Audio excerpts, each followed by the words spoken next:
Hello, everyone, and welcome to another episode of Pages to Progress. We are almost done with the book, The Cross and the Lynching Tree by James Cone. I can never put this up properly for you guys to see it, but anyway, it's there. You can check out our website, link eastsidesda.org/pages to progress. We are in chapter 5. We've had a very challenging read, a difficult read, but it's also been a very inspiring read. I want to thank John for being on this journey with me. Next week is the final chapter, and we have the conclusion, and we're going to add one more person to the conversation next week because she's been really inspired by following us on this journey, so I look forward to that. This week, we're going to focus on chapter 5. The title is "Oh Mary, Don't You Weep." We've managed to get a lot of inspiring things from this chapter, so we're going to dive straight in. I'm going to ask you, John, why don't you start us off this week? What really stuck out for you in this week's chapter, chapter 5 of the book? Well, so what really stuck out about this is it's talking about women and mothers specifically. And so, of course, what jumps out is my own mother and all the things she did. All right. And how she's not alive anymore.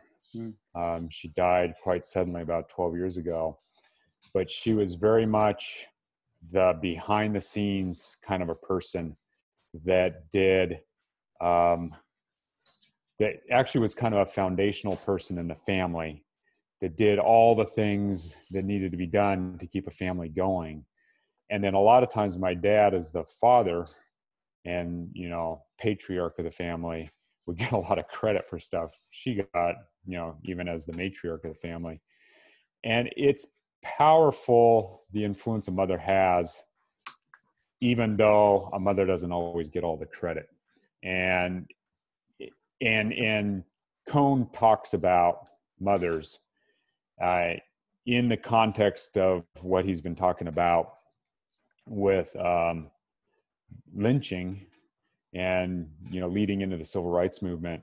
And I thought this was a longer chapter, but in a lot of ways, I felt like it was a more powerful chapter and it really resonated with me.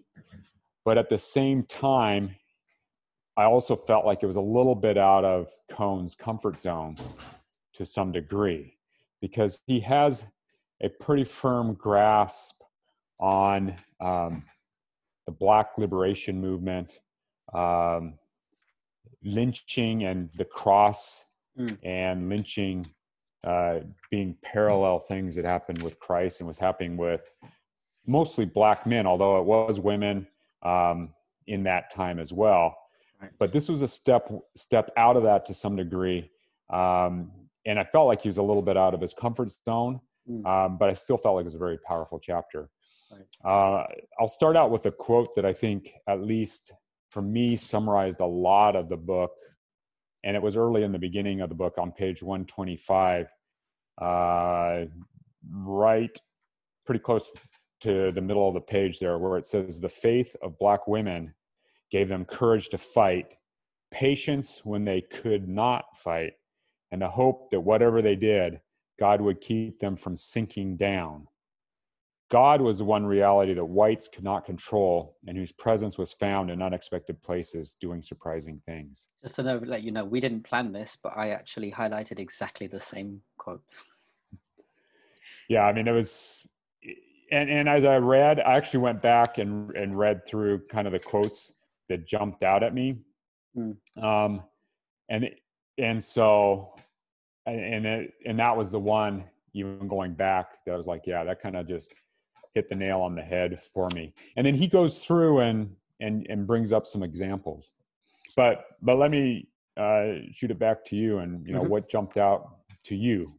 So just jumping on from what you said, the presentation of the Black woman, as Cone kind of walked through the narrative of the Black woman, was both an endearing and a horrific kind of walkthrough, because and the summation of some of his thoughts for me is that where some of the Black men were lynched and tortured and all the other things added to that, And this is in by no means a criticism per se of the black men, because I don't even know what that's like.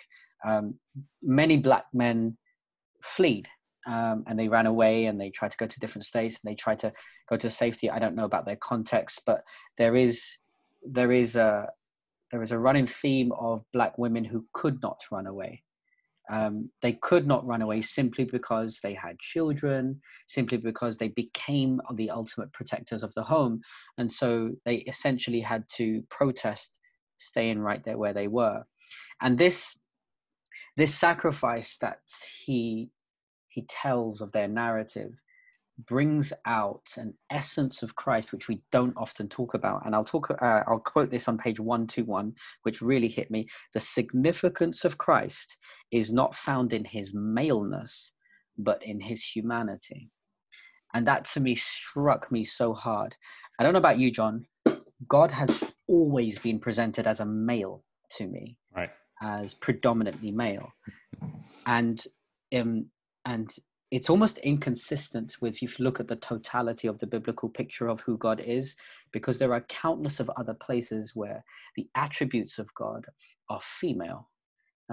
In Isaiah, it talks about how God is like a mother hen who brings his chicks close to him. And we can go through countless of other analogies where God uses his female identity to highlight who he is to humanity. I thought this was incredibly profound, because in the same way as Cone is arguing that the black woman provides herself as a sacrifice for her children and as a protector for those who are around her, in the same way Christ does exactly the same, in a way that no other man could ever understand. And I thought it was incredibly brave of Cone to even write this, especially within a very patriarchal society. And in reflection of what you said, John, my parents are born and bred in London, but my parents are born and bred in Mauritius. right. For those of you who are listening, I give you a chance to go look that up on Google, because I'm probably, you don't know where that is. I'm used to it. It's okay. Mauritius, if you're wondering, Mauritius. Anyway, our background is that we come from a more matriarchal society, where the women actually are the ones who take charge. In fact, my mother, my grandma, they're the ones who tend to toe the line. It's just the nature of our culture and what it is. It doesn't mean that the women necessarily get the credit for everything. It just means that the women lead and make the most difficult decisions. And at least this is my understanding of our history. It's something that is very prevalent as Cone talks about the narrative of the black woman. Pretty much, if I dare to say, unfortunately, the bottom of the rung of society. The ones who are marginalized, forgotten about, and not considered. I don't know if that resonates with you, John. No,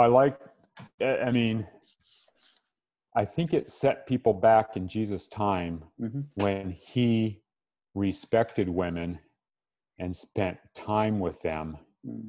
And I think we just take it for granted now, but it was one of the things that just wasn't even heard of at the time. I mean, a woman's witness didn't count for anything in a crime. And, so a woman's testimony didn't count for anything. And we have Jesus spending time with women, Jesus sitting down at the well with a Samaritan woman, no less. In a lot of ways, I don't want to draw too many analogies, but the Samaritans to the Jews were in a almost similar situation as African Americans in America. Right. A predominantly white country at the time, or at least started that way, but some inequalities, I should say, for, real or not so real reasons. Jesus saw through all of those things, and didn't hesitate to, spend time with this woman at the well. Right. And to, bring her to salvation to some degree, and her whole village ultimately through her. Right. So that's, when you were talking about, Jesus in his time, that's what kind of came to mind. It's hard to think of Jesus. It's like you said, I mean, the Jewish look into, looking glass into their culture was very patriarchal. I mean, let's just be honest. The And, Bible is written very male-centered. well, yeah. And so I just couldn't help thinking, and you said when you first started this out, it was just like, what would the world be like if Jesus had come as a woman? Whoa. And in America, what would the world be like if Jesus came as a black woman? Mm. And I mean, it's a little edgy with Cone saying, Jesus is black, and we talked about this last time, where it's just kind of the culture we've grown up in and we've never really thought about it. But you could extend that even further. I don't know. Well, I would propose that the challenge is necessary for us to think outside that box. And I'll give you a couple of, maybe one reason why. I remember when I met someone that I was introduced to offer some pastoral care to, I met a woman who was unfortunately abused by her father. Mm-hmm. And we got into the conversation, and I'm trying my best to support this young lady and stuff. And as we got into the conversation, the nature of who I am and my job, and I felt it was necessary, is to try and place God into the picture of her narrative, to offer spiritual commentary, and to offer somehow words of hope in an albeit damning situation. Mm-hmm. And I remember bringing her to the book of Matthew because she just said, I cannot pray. I don't know how to pray in this scenario. And I remember at that scenario, I took her to the book of Matthew where Jesus teaches his disciples to pray. And one of the things that I invited her to do, which is incredibly challenging for me to get my head around, I realized to myself that her visualizing and experiencing God as a father was actually more damaging than helpful. And so I proposed to her, would you please pray this prayer with me? But this time I would like you to say, Our Mother, who art in heaven, hallowed be your name. Thy kingdom come, thy will be done on earth as it, and I continued and continued. Even as I said the prayer, I felt uncomfortable because of the lens that I've held for all my life. But John, in that moment, it was probably one of the most powerful prayers that this woman could have prayed, because God was her mother in that moment. Yeah. In the lynching of every single black woman who stood to protect their children, their husbands, their brothers, their cousins, you name it. I would argue that, and as Cone makes the connection, Jesus incarnates himself into humanity on a daily basis in different forms. Right. And that was one of the most powerful tenets. And if we try to box him up as this blonde hair, blue-eyed white guy that we've been sold the picture of, he will never come in my form, and he will never come in anyone's form. But Jesus ultimately reveals himself to humanity, not as a whole, but as an individual to individual.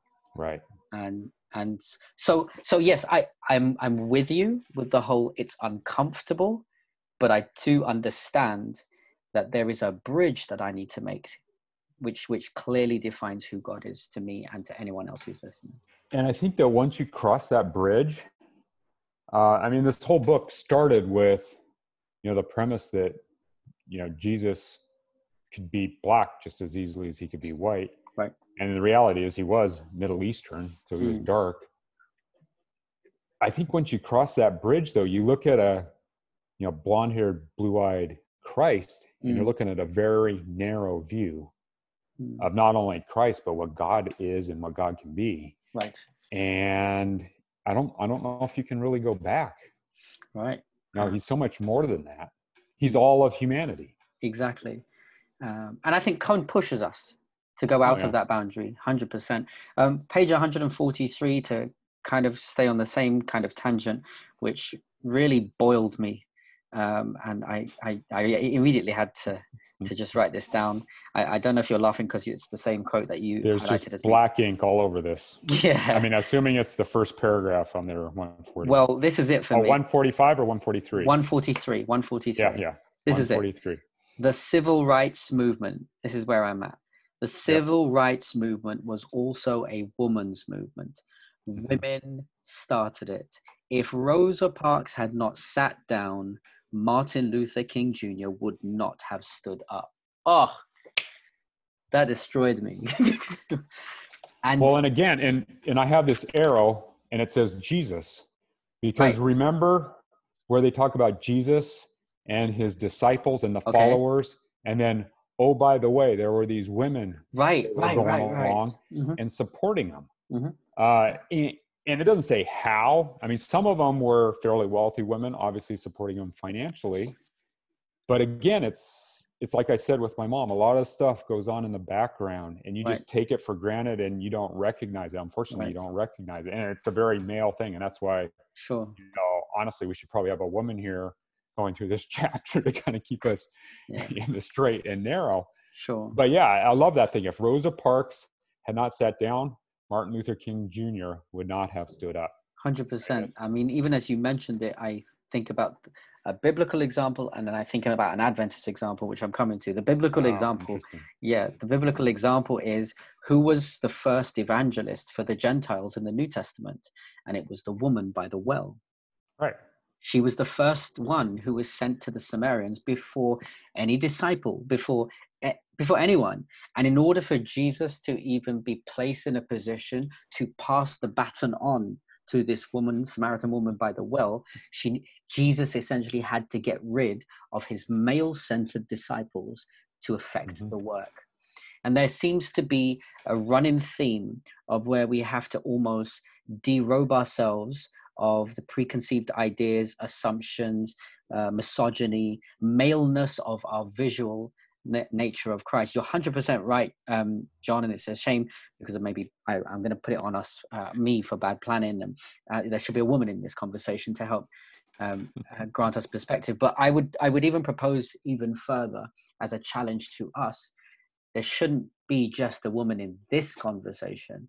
There should be a woman in almost every conversation that we have, because every single time we do not allow a woman, a black person, someone who is marginalized to be part of the conversation in progression of the kingdom ethic, we lose an aspect of God. We lose a huge aspect of God that we will be forever blinded to. Here's the Adventist example, which we all know full well. Who was our church founded by? Yeah, Ellen White. A woman Yeah. who led the charge, even from her visions at the age of 17. You Right. know, this young girl paved the way for this church to be able to begin to preach what we now call the everlasting gospel.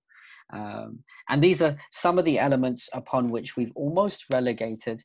I won't go into the major politics and details, but of course we are not a perfect church that wrestle with the idea of women and their role, women and their place, women and their value towards the movement of the Seventh-day Adventist Church. I'm not proud to say it at all. 100%. I'm not proud to say it, but it's definitely kind of like a shot to the system, a shock to the system to realize that what James Cone was trying to do, what Jesus was trying to do, is essentially lead us to a more balanced and holistic theology. Think of the blessings that we are and have missed out because we simply have just locked God into maleness of identity. We only have to go back to Genesis chapter 1:26 to realize that in the image of God, he created them male and female. Yeah. I mean, that's infinite wisdom right there, combining the two. And boy, I can't tell you how often my wife balances me and my perspective. And I think, unfortunately,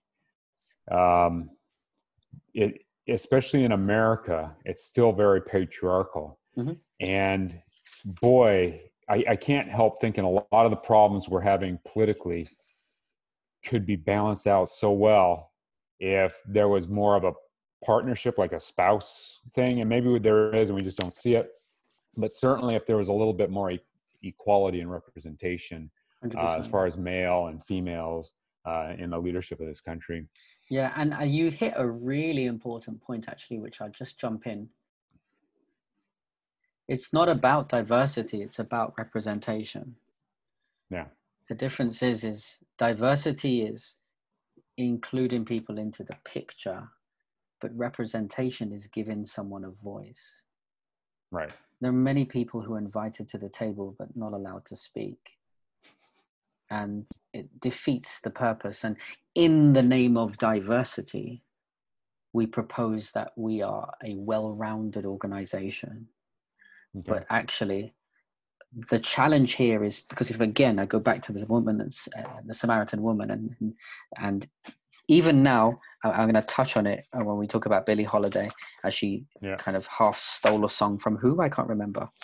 She stole it from Abel Meeropol, right, aka Lewis Allen, which I was blown away. It's a white Jewish school teacher from New York. Yes. I know. And I didn't know that. I mean, I didn't even know anything about this song until I started reading this book. And then I listened to it, and I listened to the song as well.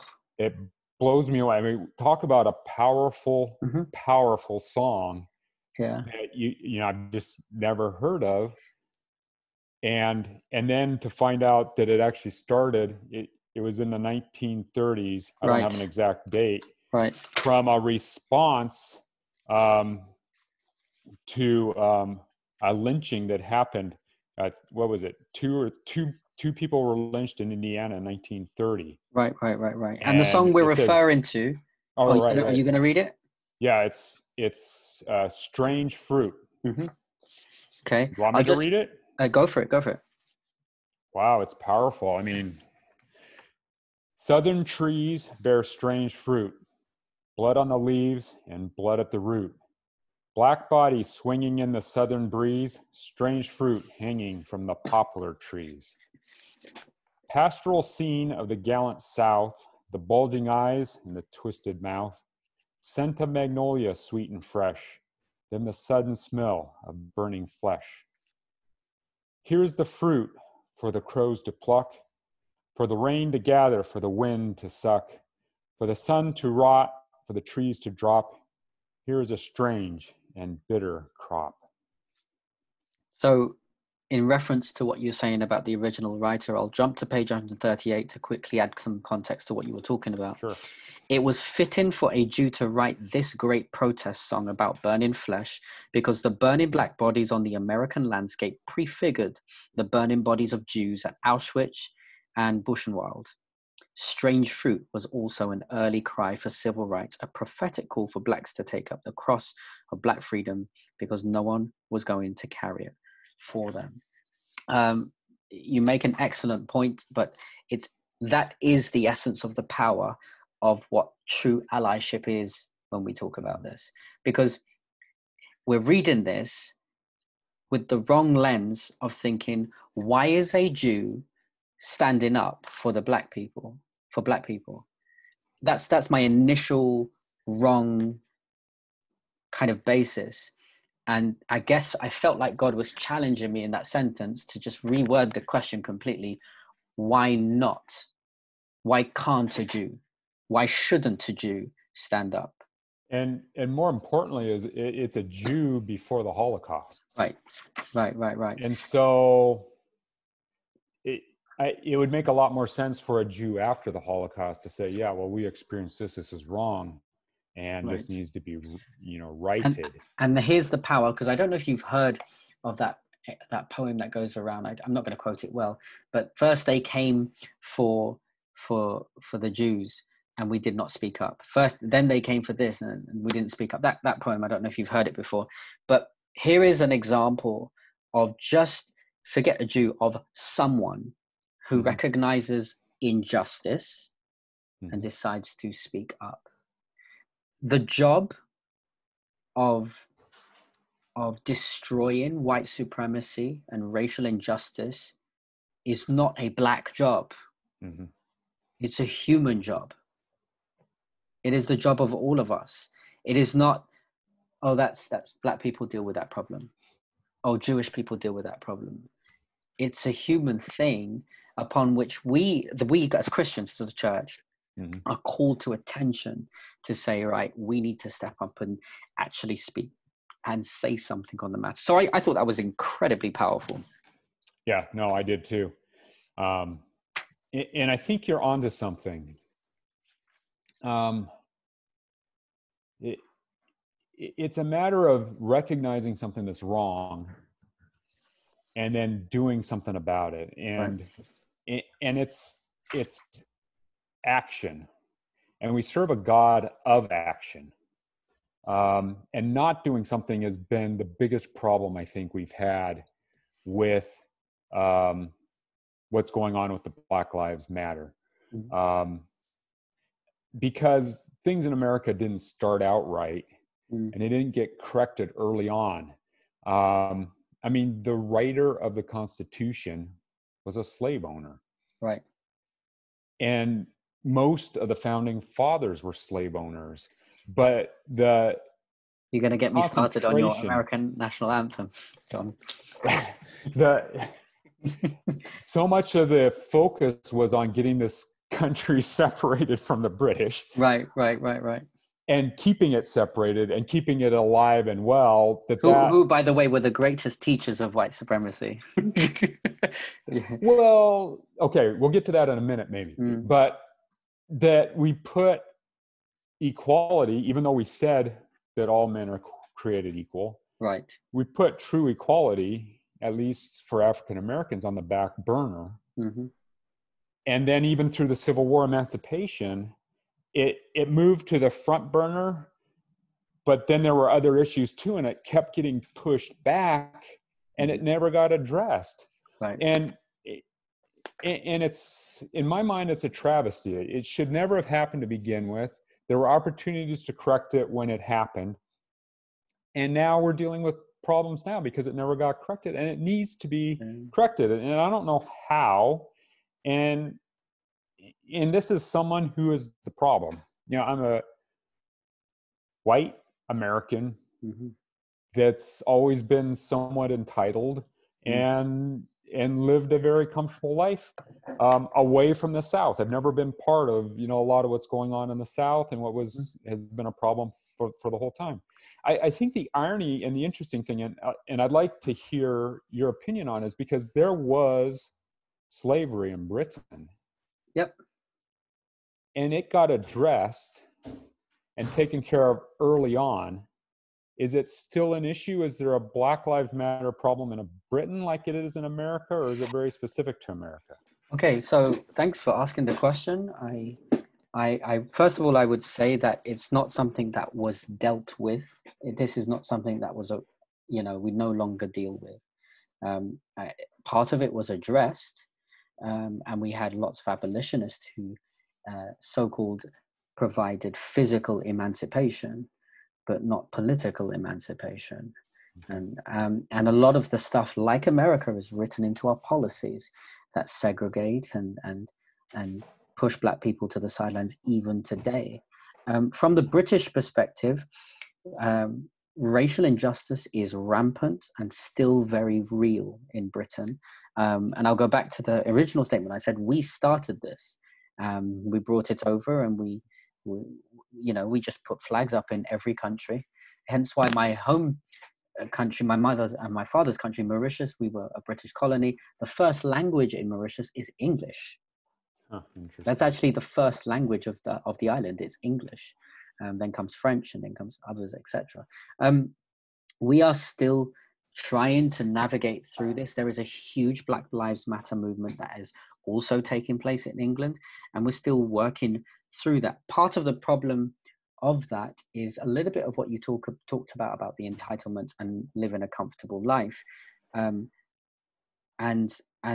because we are, again, a white-run country, a white-led country that brags about its diversity, but not about its representation.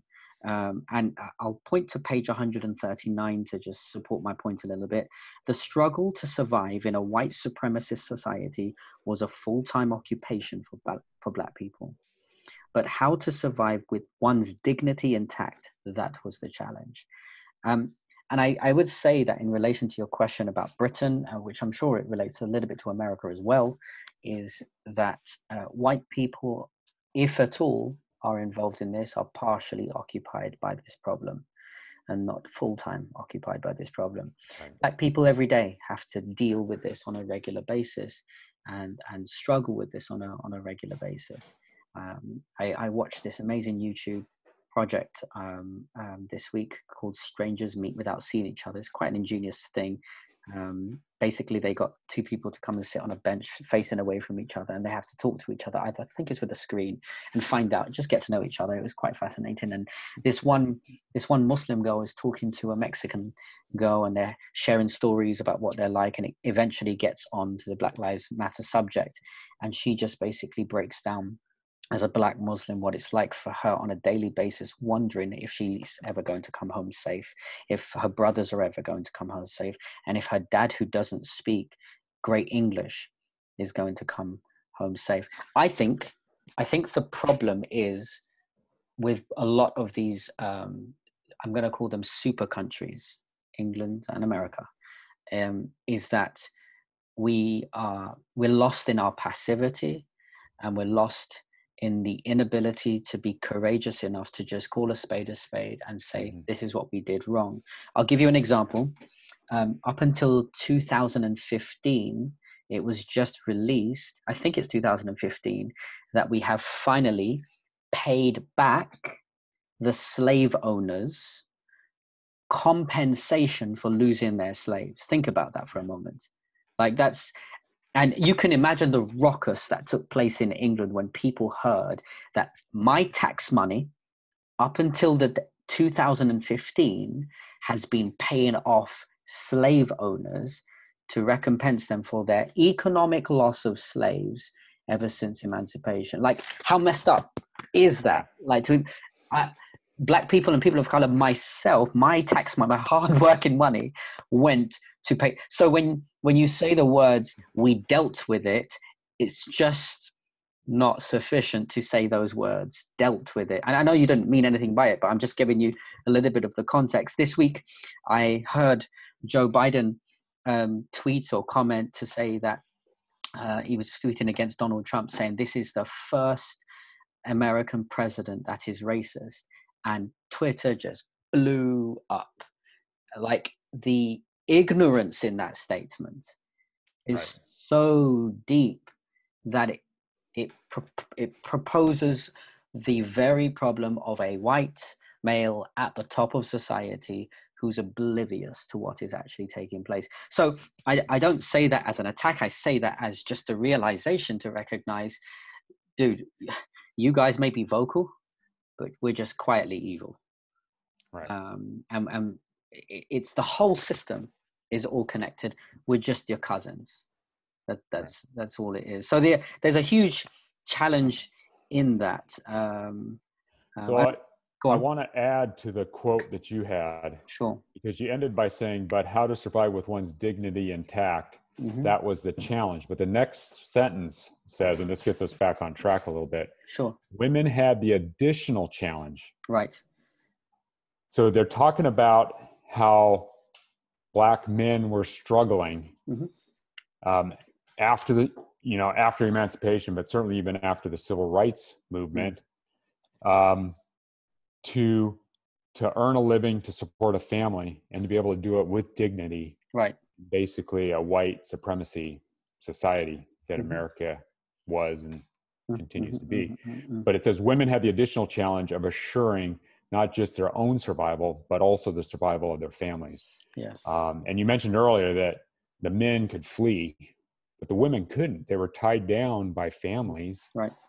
And I mean, in a godly way, an act of love, had to stay and took on all this worry and uncertainty. If that isn't the narrative of the gospel, John, then I don't know what is. A God who decides to remain behind to save his people.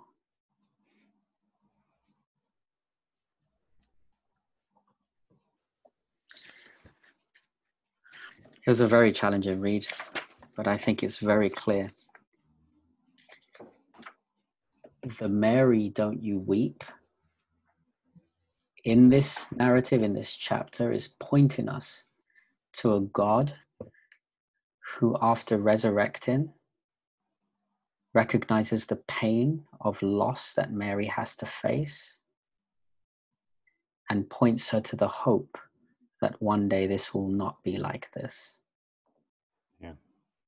And this is what is carried in the songs and in everything that Black women sung and talked about and fought for their families. The Mary Don't You Weep is for me, at least, as I reflect on this, is Jesus turning around at least to the very Black women who are engaging in this, who have to remain behind, who have to sacrifice so much, who have to do their best to navigate a society which tells them that they are insignificant, unable to progress,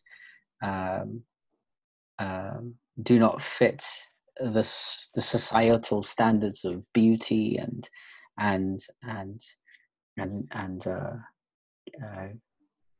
a picture that is put out there.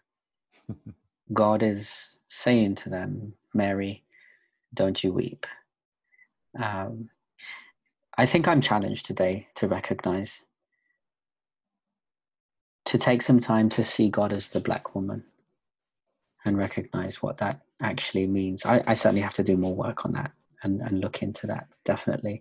And the song that Billie Holiday steals and becomes so prevalent throughout society as she sings it, because I had it on repeat as well this week.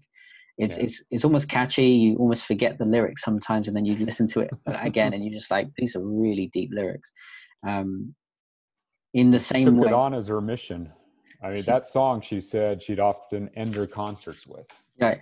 Made it a point to always kind of put it up front, and that kind of goes back to some of the other chapters where the poetry, artsy kind of stuff can be thrown out there without people even realizing it, and then it's catchy, so you think about it and you sing it, and then you're thinking about it more, and then you start making the connections, and it was powerful. It makes me think, to add to that as well, John, we all have a platform, however big or small, and it's our responsibility to use our platforms to highlight injustice and speak for the ones who cannot speak.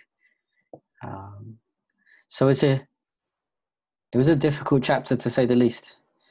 I think I'm pretty much done. Well, and this is the last chapter in the book. It's the next section is actually the conclusion.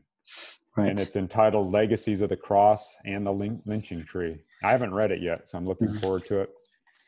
And we want to encourage you, listener, to also read it too. Join us on the very final chapter of The Cross and the Lynching Tree. We'll have another guest joining us, a woman, actually. Better late than never, right? Oh, yeah. It's a process. Yeah, it's a process. We're getting there.